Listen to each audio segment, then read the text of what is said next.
Dr. Vidal, and we are back with Tuesday tips. Thank you so much for joining every week. We meet every Tuesday afternoon to discuss different topics in plastic surgery, and I get to answer your questions.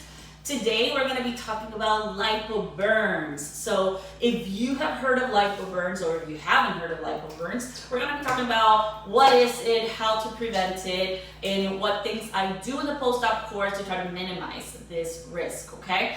And then of course we'll get to your questions. Thank you so much for everyone that put the questions in the last 24 hours, and we'll get to those too. But if you have questions also, please put them in the comments. So what's a lipo burn? It's really not a burn, okay? So a burn is basically the skin from the outside in getting damaged, right? So there's different grades of burns. A grade 1, which is more superficial, 2, 3, deeper, full thickness. A lipo burn is really a vascular event. So it's not coming from the outside in, it's really coming from the inside out. So when we're doing liposuction, we just use small incisions to empty the fat in the subcutaneous space. But the blood supply to the skin comes from deeper structures like the muscle perforating vessels that go through that subcutaneous space to the skin.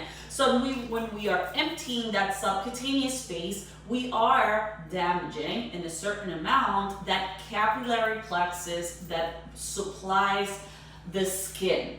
So why then in every liposuction, why don't we get lipo burns? Because there's some things that we do to prevent damage to that plexus in the severe form, which then would lead to a lipo burn.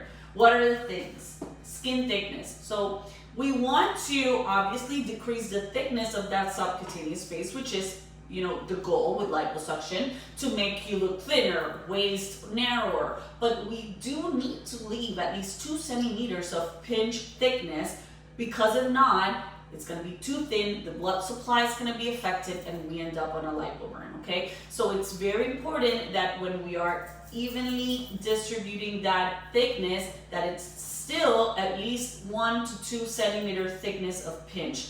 If we empty all the fat, so people tell me just get all the fat out, then we don't have blood supply to the skin and you end up with lipo burns. So getting rid of all the fat is not a good idea, okay? The thickness, a healthy thickness, is important to keeping that capillary supply to the skin, okay? The other important aspect is the energy devices. When we're doing the energy devices, radio frequency and ultrasound, which are the 2 I recommend. I don't recommend doing laser liposuction. Laser has been shown to have a very high rate of lipo burns, fibrosis, and uneven skin contraction.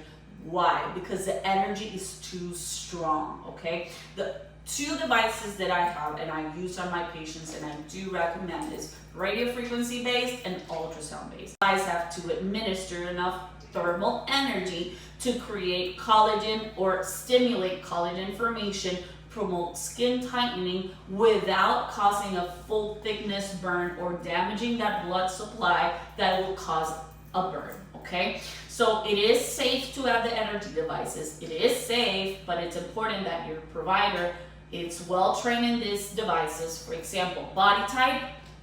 Pure Plastic Surgery was the #1 center of Body Type in Florida. So we are experienced and we have a lot of experience with the device. Vaser, we've been using it for a year, and what I like about Vaser is that you can adjust the percentage of the ultrasound and also the thickness or the size of the cannula depending on the size that you're working. For example, the abdomen and back are thicker, so you want more energy and a thicker cannula to administer more and get a good result. But for example, if you're using it in the shin, then we have to use a smaller or thinner cannula with less percentage of energy. All of that to decrease the risk of lipo burns. Okay, so we left a good thickness, we checked our energy devices and made sure that they weren't burning too much, the temperature was controlled. What can we do in the post-op course to even decrease this more? Because even if we leave enough the good thickness and we use our energy devices in the correct way, it's still a risk, okay? And like in everything in surgery, it's never zero. We just try to decrease this as much as possible. So the compression is so important, okay? So that's why I don't put my patients after liposuction in a compression garment for the first 24 hours, okay? The skin has already been traumatized from the cannula, and we want that skin to settle and the blood vessels that are very contracted to try to prevent bleeding to kind of relax and reestablish that blood supply before getting in and putting a tight device. So 24 hours, no compression. After 24 hours, we start with what we call a stage 1 garment.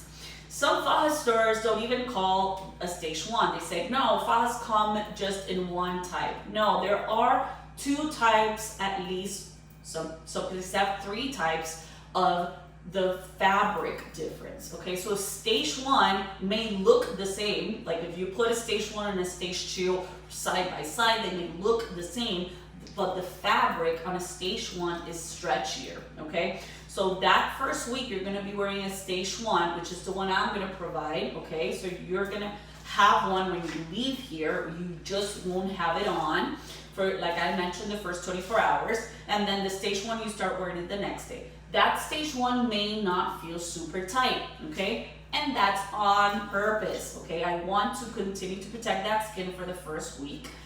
After I see you on the follow-up, check that the skin looks good. There's no areas of concern after 7 days, or 5 days, sorry, 5 to 7 days, you're good to then switch to a stage 2. That skin has already have good blood flow distribution, everything is healing well, then you can go ahead and add that compression, okay? Lipo burns really are at risk those first few days after surgery. After those first few days, you won't see instances of lipo burns because, like I mentioned, it's not really a burn, it's a vascular event. Blood doesn't reach the skin as it should, okay? What if you develop a lipo burn? And that is why it's so important that we check your skin post-op day 1, okay? If we identify a lipo burn 5 days later, then it's probably gonna leave a scar, okay? That area hasn't gotten blood supply for the past 5 to 7 days or whatever it is on a follow-up, and we are just managing the burn at this point. We are not treating it to reverse it, okay? So that is why I like to see pictures or in person if you're coming for a massage, your skin on post-op day 1. Some people forget, don't send us the pictures. It is very important that you send us pictures on post-op day 1. If I identify a lipo burn, we do several things to increase the blood supply to that area. One of those is the cream and ointment called nitroglycerin ointment that dilates the vessels and improves blood supply. The other one is a pill called pentoxifillin. Same concept, dilates the vessels, blood supply. No faja or compression garment. In those cases, you're not gonna start the faja next day. And I have a lot of patients that are like, but I need the compression. No, you need to avoid compression right now because if not, the burn or the vascular event will get worse and you're gonna end up with a scar. We don't want that. We want the blood supply to redistribute, the skin to heal, to end up without a scar, okay? If you do develop it, usually by the week, you're good. If we treat it early enough with those measurements, you are healed by a week and you can start your compression then. But everyone is a little different, so it's a daily evaluation of that progression to the burn, okay? I'll take some questions now. You want the sweater? The sweater? I am, yeah, no, I'm good. I am super cold here. It's very cold. So Willie just gave me the pure jacket. Okay. The operating room is a cold place. Yeah, you look cold. Okay, can you have injectables like facial balancing before a tummy tuck or a BBL? Yeah, definitely. So if you mean weeks to months in advance, of course, there's not a contraindication. If you mean on pre-op day, the only thing I tell my patients that are getting an injectable pre-op day and having surgery the next day is that the swelling is going to be worse, okay? With surgery, you're going to get swollen everywhere, head to toe, and the filler is going to cause swelling in that area. So with the surgery, you're going to notice more swelling in that post-treatment area. So don't be scared. If you are, for example, doing your lips, after the surgery, your lips are going to look even more swollen, okay? So just be prepared for that. En español, solo quiero felicitar al equipo de Pure por la excelente atención que siempre brinda. Muchas gracias. Lo hacemos con mucha dedicación, mucho esfuerzo, porque para nosotros nuestros pacientes son sumamente importantes. Y que ustedes tengan una buena experiencia, se sientan que los cuidamos bien, que les contestamos sus preguntas y que estén contentos con sus resultados es lo más importante para nosotros. Can you be on mojarro, I guess, Ozempic, semaglutide, and get surgery?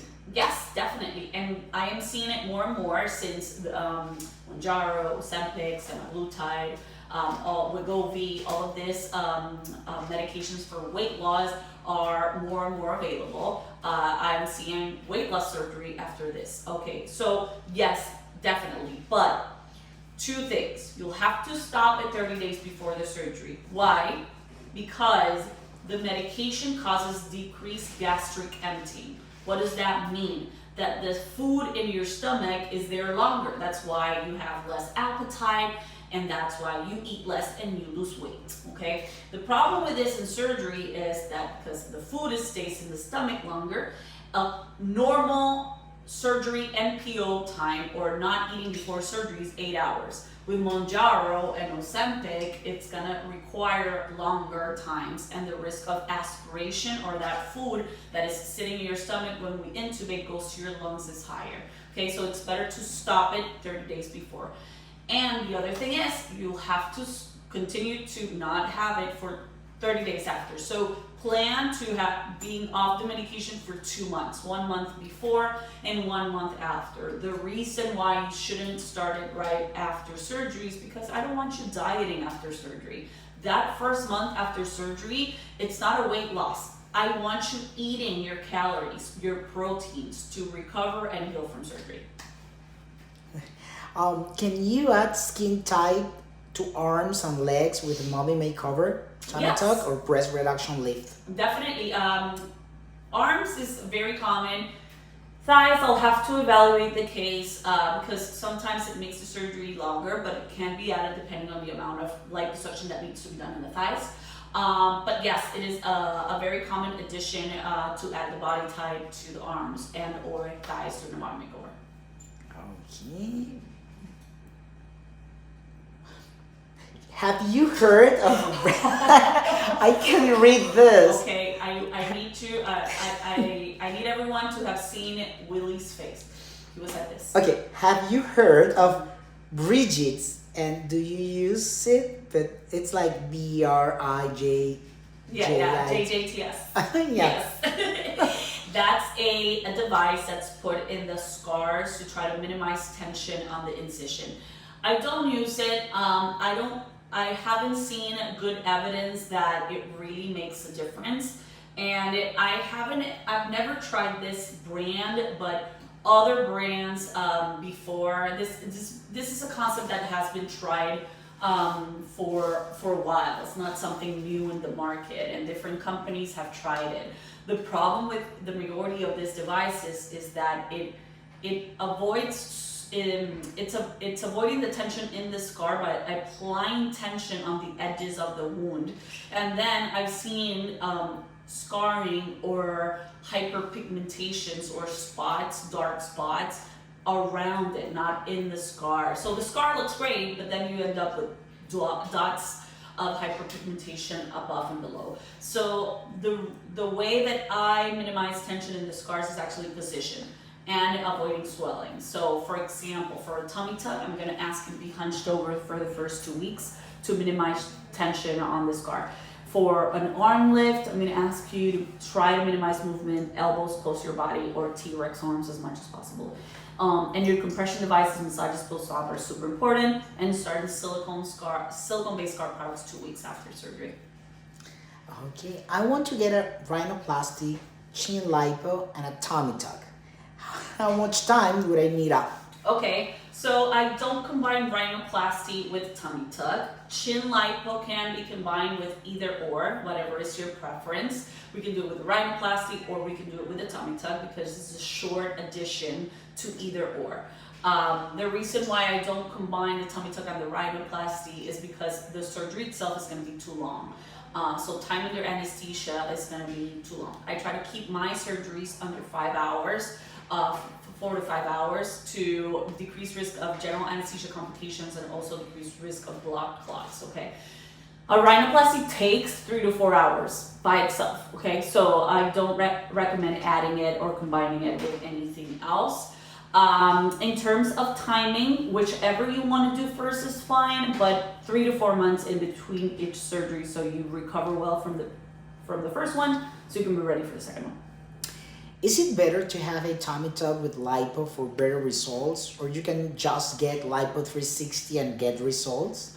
Depends. So there is 3 main differences between a liposuction and a tummy tuck. One is there is no muscle repair on a liposuction. So if you have bulging of your abdominal wall, either because of past pregnancies, of weight loss, that when we have weight gain or pregnancy, increase intra-abdominal contents, the muscle separates. It's not that you have a hernia, it's called a diastasis because it's the fascia or what connects the muscles kind of stretches. So when you deliver the baby or when you lose the weight, the belly, the intra-abdominal contents decrease, but that muscle doesn't go back to the center. It just it's still separated, and that's what causes that belly to look like pregnant still, or that you have a lot of intra-abdominal content still. Liposuction won't fix this, okay? Liposuction will only get rid of the fat in the subcutaneous space. The other thing is skin laxity, okay? So with the tummy tuck, we remove that excess skin. Liposuction can actually make worse the skin laxity. Why? Because you're emptying it, and if the skin doesn't retract, it's gonna sag even more, okay? So if you have skin laxity issues and muscle separation, I don't advise to have a liposuction only because you're not gonna be happy with your results. I always combine liposuction to the flanks and waist area with the tummy tuck because I think it enhances the results. But not a lipo 360 because it's just too much for your recovery, safety reasons, and also there's risk of skin necrosis when you're doing aggressive liposuction and tummy tuck. Okay, everything more. How long is the recovery for a skinny BBL or our BBL? Yes, so skinny BBL recovery is similar than a regular BBL. The main difference is the BMI of the patient is less, so the amount of liposuction, removal of fat. So the amount of liposuction is the same because we're doing the same areas, but the amount of fat removed is going to be less because the BMI is less. So you have less fat to be removed. So usually patients feel a little bit better. I mean, when we're removing 4 liters of fat, it takes a toll. So people usually feel weak, dizzy, lightheaded because your bodies are very dehydrated afterwards. When you have a skinny BBL, I'm only removing what you have, which is probably 2 to 3 liters, is not the 4 liters. So it is less of a toll on your body, but still the restrictions are the same. So no exercise, no heavy lifting for 6 weeks, no sitting or applying pressure to the fat grafted areas for 6 weeks. So recovery wise is similar. A lot of people wondering about prices and scheduling. Very easy. Go to my there's a link in my bio that has a link to the website. It says virtual consultation form, and you'd say, but I want to have a consultation in person. Okay, but the first step is the virtual consultation form, okay? That's how we get your information. It's your name, your date of birth, your address, what do you want done, past medical history, past surgical history, different questions, and pictures. I evaluate all of these forms and then I let the coordinators know what I'm recommending. The coordinator will give you a call with a free quote. This is what Dr. Vidal recommended and this is the cost. And then you decide. We can do an in-person consult, a virtual consult, or you book for surgery and you come for pre-update. Okay guys, thank you so much for the questions. I hope this helps kind of understand a little bit about